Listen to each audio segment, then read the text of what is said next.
آپ کو ایک عمران خان کا چھوٹا سا ایک سٹیٹمنٹ سنواؤں گا. میں جو کہتا ہوں کہ تحریک انصاف نے اپنی طاقت کا غلط اندازہ لگایا. آپ ریاست کے اوپر باقاعدہ حملہ آور ہو کر اس کو فتح کرنے والی کوشش نہیں کر سکتے. یہ ایک وہ پاکستان میں وقت آتا ہے جب ماشاء اللہ لگ جاتے ہیں, اللہ نہ کرے کہ کبھی دوبارہ ایسی سٹیج آئے, وہ سارا آئین وائن قانون توڑ کے تو وہ قابض ہو جاتے ہیں, پھر اس کا فرد واحد کا آرڈر سارا کچھ ہوتا ہے. لا آف دی لینڈ کے تحت آپ چلیں تو پھر ہمیشہ ایک طریقہ کار ہوتا ہے. 9 مئی اس میں کہیں فٹ ان نہیں بیٹھتا. عمران خان کا ایک آپ کو سٹیٹمنٹ سناتا ہوں, پھر آگے سوال و جواب شروع کرتے ہیں. I doubt if there is any sense in the army chief right now because he's so petrified that if I win the elections, he's petrified, I'll denotify him. All this is happening because of this. Military leadership means one man, the army chief. It's a disciplined army. Whatever the army chief wants happens. The orders go down and we take pride in the fact that we have a disciplined army. Problem is, if you have a man up there who, in order to preserve himself, is dismantling our democracy, our constitution, fundamental rights, he's basically dismantling the future of this country to protect himself. And I assured him, I said, look, I won't remove you. Don't worry if I come to power, I won't remove you. یہ آپ کو خان صاحب کے اگر الفاظ سمجھ آئے ہوں تو براہ راست جو کچھ وہ آرمی چیف کے لیے کہہ رہے ہیں, یہ پرہیپس وہ سٹیج تھی جب انہیں لگا کہ آئی ایم ٹو پاورفل, اب میں ساروں کو سٹیم رول کر سکتا ہوں. یہی رانگ ازمپشن ہے. یہ سیاست کے اندر سیاسی انداز, لا اور کانسٹیٹیوشن, وہ جو بندہ اپ ہولڈ کر کے آگے چلتا ہے وہ تو جیتتا ہے, جو اس کو اپ ہولڈ نہیں کرتا وہ مار کھا جاتا ہے. جنرل وحید ارشد صاحب ہمیں جوائن کر رہے ہیں. جنرل صاحب السلام علیکم. وعلیکم السلام. سر 9 مئی کے واقعات آپ کا رد عمل. دیکھیے, آج ہم ڈیفینس فورسز ویٹرن ایسوسیشن کے ممبر اور سینئر ریٹائرڈ ویٹرنز اور کافی تعداد میں لوگ آج ہم جناح گئے تھے. اسی وجہ سے گئے تھے کہ 9 مئی کو جو شر پسندوں کی طرف سے جو دہشت گردی کے واقعات ہوئے, جس میں جناح اس کو جلایا گیا, باقی فوج کی املاک کو, لا انفورسمنٹ ایجنسیز کی املاک کو جلایا گیا, اور سب سے بڑی بات ہمارے شہداء کی جو مجسمے تھے, جو ان کی یادگاریں تھیں, ان کی تصویریں تھیں, ان کی توہین کی گئی. اس کی مذمت کرنے گئے تھے اور یکجہتی کا اظہار کرنے گئے تھے, اور یہ کہنے گئے تھے کہ دیکھیں اس ملک میں سب سے جو باعث احترام لوگ ہیں اور ان کی فیملیز ہیں وہ شہداء ہیں, اور جس طریقے سے ان کی توہین ہوئی ہے کسی ملک میں ایسا نہیں ہوتا. تو یہ ہمارے لیے قابل قبول نہیں ہے, اور ہم ویٹرن کمیونٹی جو ہے ہم فوج پاکستان کے ساتھ شانہ بشانہ کھڑے ہیں. یہ ہم قابل قبول نہیں ہے کہ چند لوگ جو ہیں وہ اپنے سیاسی مقاصد کے لیے فوج اور عوام کو آپس میں اس طریقے سے آمنے سامنے کرنے کی کوشش کرے. اور ہمیں خوشی ہوئی ہے کہ 9 مئی کو اتنے بڑے ملک میں چند ہزار لوگ تھے جنہوں نے شر پسندی میں حصہ لیا. باقی عوام الحمدللہ فوج کے ساتھ کھڑی ہے اور ہمیشہ کھڑی رہے گی. تو یہ انشاءاللہ کوششیں جو ہیں یہ ناکام ہوگی, اور ہم نے بڑی اسٹرانگلی حکومت سے اور ملٹری اتھارٹی سے اپیل کی ہے کہ تمام لوگ جو اس بلوے میں, لوٹ کھسوٹ میں, مار میں, جلانے میں اور شر پسندی میں انوالو تھے, ان کو جو ریلیونٹ لاز ہیں سخت سزا ملنی چاہیے. اور اس کے علاوہ اس سے پڑھ کر جو ان کے پلانرز تھے, جو فیسیلیٹیٹرز تھے, جو بیٹرز تھے, ان کو بھی اتنی یا اس سے زیادہ سزا ملنی چاہیے. جنرل بھائی صاحب, جو پلانرز والا حصہ ہے وہ بڑا امپورٹنٹ ہے. میں بعض چیزوں کے اوپر میرا وہ ذہن پورا مطمئن نہیں ہوتا. اسی طریقے سے مجھے ابھی اطمینان نہیں ہے جب یہ بتایا جاتا ہے کہ وہ بلوے کے دوران یہ جگہوں پہ آگ لگی. میں پوچھتا ہوں کہ وہ بلوے والوں کو کور کمانڈر ہاؤس, ایم عالم بیس, وہ قلعہ بالا حصار, چک درہ, وہ حمزہ کیمپ, یہ ساری یہی جگہیں کیوں ملی, باقی جگہیں کیوں نہیں ملی؟ تو اس کے پلانرز کون تھے جنہوں نے یہ ٹارگٹ چوز کیا کہ ملٹری سے ریلیٹڈ جو جگہیں ہیں نا, یا ISI سے ریلیٹڈ ہیں, ان کو جائیں گے, ان کو ہٹ کریں گے, وہ کون تھے؟ دیکھیں وہ آپ یہ تو بلکہ ہمیں خوشی ہے کہ میڈیا نے جو پلانرز ہیں, جو ان کے پیچھے لوگ ہیں, ان کو کافی بے نقاب کیا ہے. آپ کو معلوم ہے وہ لوگ کون ہیں. یہ جو بھی اپنے سیاسی مقاصد کے لیے اور اپنے ذاتی مقاصد کے لیے, اپنے اناخ کے لیے اس قسم کے کام کرتے ہیں, اس کا نہ ان کو کوئی فائدہ ہوگا نہ اس کو کوئی فائدہ ہوگا. ابھی مجھے دیکھیں, ابھی اس میں کس کو فائدہ ہوگا؟ کسی کو بھی نہیں.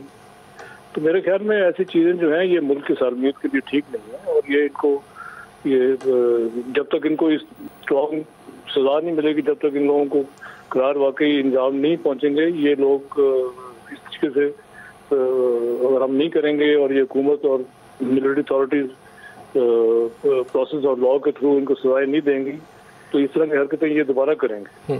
اچھا، آپ لوگوں کی طرف سے آج ایک بڑا اچھا میسیج ہے اور اسٹرانگ میسیج ہے. میرے خیال میں کوئی پرہیپس 2 درجن کے قریب ملٹری آفیسرز ہیں جنرل لیول کے جنہوں نے وزٹ کیا، اور آپ لوگ باقاعدہ یہ ڈیمانڈ کر رہے ہیں کہ جو انوالو ہے اس کو سخت سزا دی جائے. خواہ اس کے اندر جنرل صاحب، خواہ اس کے اندر کوئی ریٹائرڈ ہو، شاید کوئی ہو سکتا ہے کہ سرونگ بھی اس کے زمرے میں آ جائے، تو ساروں کو سزا ملنی چاہیے. دیکھیں، ہم نے یہ کہا ہے کہ اور آج کی میٹنگ میں ہم 20 سے زیادہ تو سینئر ریٹائرڈ جنرل آفیسرز تھے، بلکہ وہ سابقہ لاہور کے سابقہ کور کمانڈرز بھی تھے.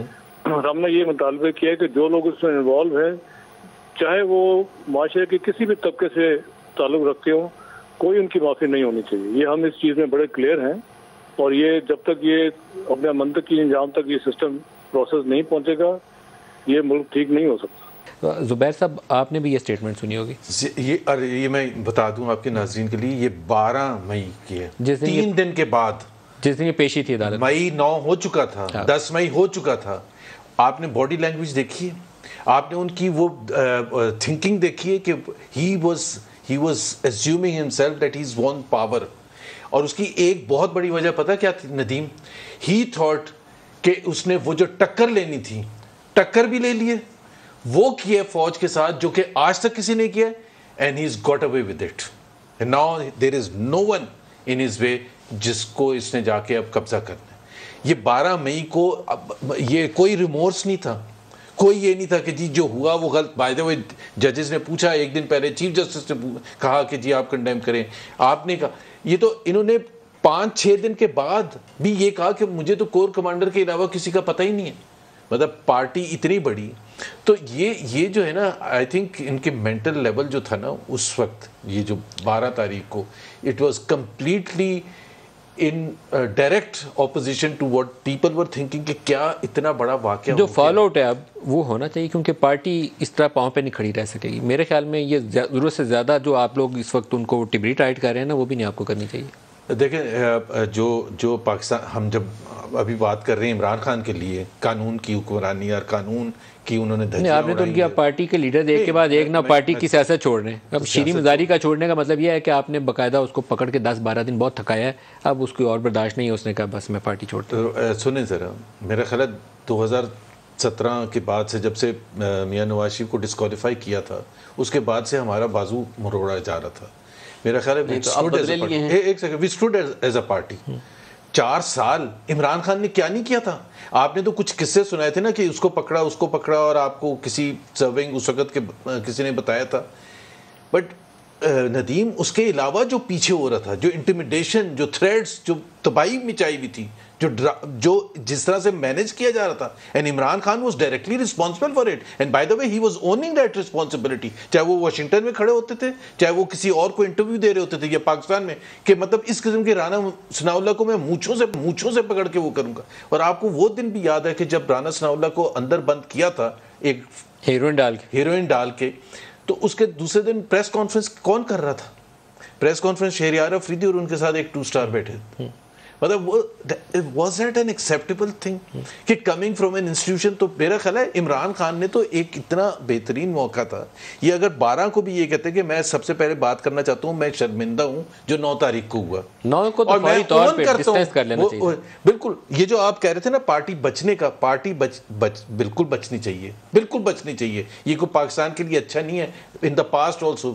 لیکن اس میں رسپانسبلٹی اون کرنی پڑے گی کہ یہ اتنا بڑا واقعہ ہو گیا انڈر دیئر واچ، اور اس کی رسپانسبلٹی کوئی ان ہاؤس تھنکنگ نہیں ہوتی تحریک انصاف میں. مطلب مجھے یہ اچھا نہیں لگ رہا جو کچھ آج شیریں والے واقعے کے بعد لگا. کچھ تو ہوتے ہیں نا وہ موسمی بٹیرے ہوتے ہیں، وہ دیکھتے ہیں ہوا کا رخ کیا ہے، یہ جیتنے والے ہیں تو ادھر آ گئے، آپ جیتنے والے ہیں تو آپ کی طرف آ گئے. وہ ان کے آنے جانے سے نہ خوشی نہ افسوس ہونا چاہیے.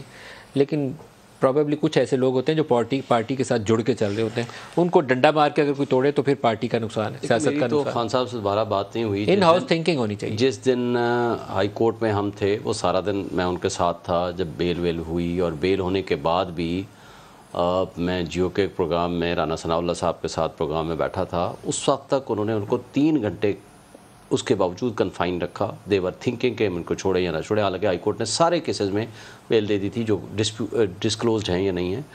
پھر میں نے ان کو بڑی تنقید بھی کی تھی کہ یہ آپ کی بدنیتی ہے، آپ اس طرح نہ کریں، آپ قانون اور آئین کے مطابق چلیں. اس کے بعد سے میری بات نہیں ہوئی. دیکھیں، ایک بات طے ہے، جہانگیر ترین صاحب چھوڑ گئے, 22 MP انہوں نے خود نکال دیے تھے KPK سے جنہوں نے وہ پیسے لیے تھے. وہ الیکشن سے پہلے پچھلے سال وہ الیکشن کے بعد کی بات نہیں ہے, وہ الیکشن سے پہلے ہو گئی تھی. 2018 کے الیکشن سے پہلے ان کا رستہ ہو گئے تھے نا. وہ نہیں 22 MP انہوں نے خود نکالے تھے جن کے اوپر الزام تھا, انہوں نے پیسے لیے. 2018 سے پہلے رستہ لیتا. بہرحال وہ میں ایک بات کر رہا ہوں, پچھلے سال بھی تو 50 MNA اور MPA ان کو چھوڑ کے گئے, جس وجہ سے بھی گئے, میں اس کی تفصیل میں نہیں جانا چاہتا. 50 MNA MPA بہت بڑی بات ہوتی ہے, لیکن پارٹی مزید سٹرانگ ہوئی. دیکھیں پارٹیاں اس طریقے سے نہ ختم ہوتی ہیں نہ ختم ہو سکتی ہیں. پارٹی کو ان ہاؤس تھنکنگ کرنی چاہیے کہ 9 مئی جیسے واقعات کا حصہ نہ بنے. دیکھیں ہمیشہ کرنی چاہیے, اور اس معاملے میں تو بہت زیادہ تھنکنگ کرنے کی ضرورت ہے. میرے خیال میں عمران خان کو ابھی بھی ایک پالیسی بیان جاری کرنا چاہیے 9 مئی کے اوپر. دیکھیں بہت بڑی ضرورت ہے. تحریک انصاف فارملی آفیشیلی اس چیز کو کنڈیم کرتے ہوئے ذمہ داری اب خان صاحب کے اوپر ڈبل ہو گئی ہے. کیوں کہ ان کی جو سیکنڈ لیڈرشپ ہے اس وقت وہ سارے کے سارے جیلوں میں پڑے ہوئے ہیں. Either they are behind the bar, یا جو ہی وہ باہر آتے ہیں ان کو گرفتار دوبارہ کر لیا جاتا ہے. دے آر انڈر تھریٹ, ان کے اوپر شدید پریشر ہے, ان کے اوپر کس کس طرح کے دباؤ ہے ہم تو نہیں بتا سکتے, جو ان کو پتا ہوگا وہ آئیں گے بتائیں گے. اس وقت مزید وزڈم کی ضرورت ہے. لیکن ایک کریڈٹ عمران خان صاحب کو جاتا ہے, اسٹرانگ نفس کا آدمی ہے, ہی از اے brave main, he is standing, اور ساری پبلک کے ساتھ, میڈیا کے ساتھ, لوگوں کے ساتھ, اپنے نیریٹو کے ساتھ کھڑا ہوا ہے. جہاں تک اس بات کا تعلق ہے میں بتاؤں, جس دن پہلے دن چیف جسٹس صاحب نے بلایا تھا ادھر پیش کیا تھا, اور میں بھی وہاں موجود تھا, میں ان کا وکیل بھی تھا, اور وہ بات کھل کے کہی تھی کہ جی مجھے کچھ بھی نہیں پتا پیچھے جو کچھ ہوا, میں اس کی مذمت بھی کرتا ہوں, اور میں میسج دیتا ہوں کہ میں نے ہمیشہ رول آف لا کی بات کی ہے, میں قانون کی حکمرانی اور آئین کی بالادستی کے لیے کھڑا ہوا ہوں. میرا معاملہ جو لیڈ کر رہے تھے ریلیز وہ کون تھے, باہر سے آئے ہوئے تھے. دیکھیں اب تو فوٹیج کیا آپ کا خیال ہے کہ عمران خان صاحب ریل کر رہے تھے نا, جو لیڈ کر رہے تھے وہ کون تھے؟ مجھے آپ ان کی اسٹیٹمنٹ ایک منٹ ندیم صاحب بریک لے لیں جی, ہمارے ساتھ رہیے گا.